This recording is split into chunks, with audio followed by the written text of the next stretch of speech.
Travail de notre défense de zone. 4, 2, 1.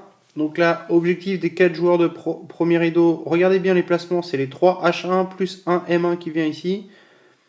C'est décaler avec le frisbee tranquillement, bien rester compact.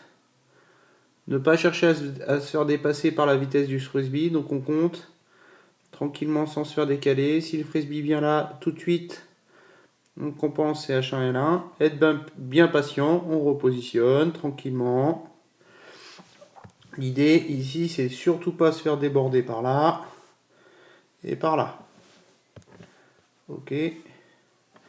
On aura nos attaquants qui viendront certainement ici et ici. Donc la passe qu'il faut éviter, c'est celle-là ou celle-là. Donc les deux joueurs de côté là et là ne doivent pas prendre de retard. On est patient. Si on arrive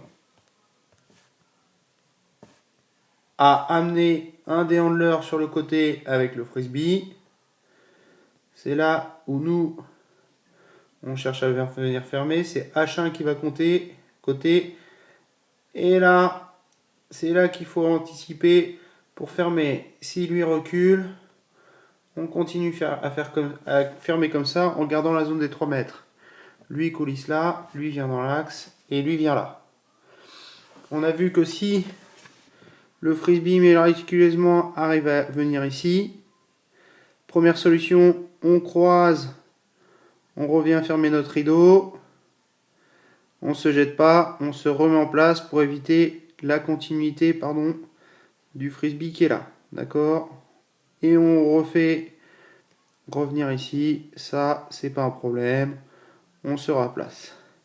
L'idée, je le rappelle, c'est de venir enfermer avec notre rideau en créant là une diagonale sans se faire sauter.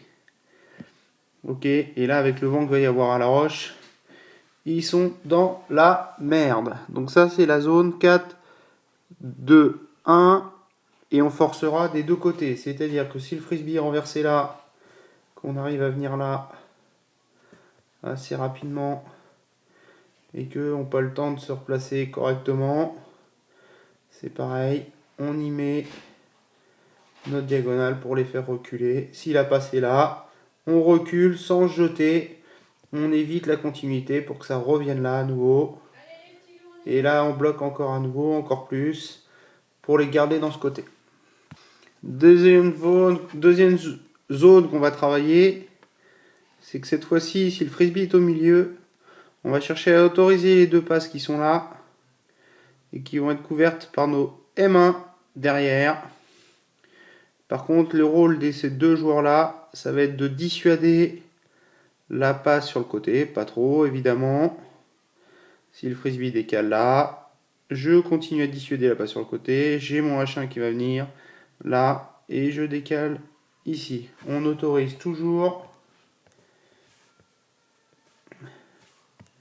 la passe dans cet intervalle. Attention, c'est la plus dangereuse, c'est ce qu'a fait David la dernière fois à l'entraînement, donc lui doit bien venir bloquer, et lui dans un premier temps doit bloquer là. Je préfère que le frisbee tourne ici derrière plutôt qu'on se prenne avec une passe comme ça.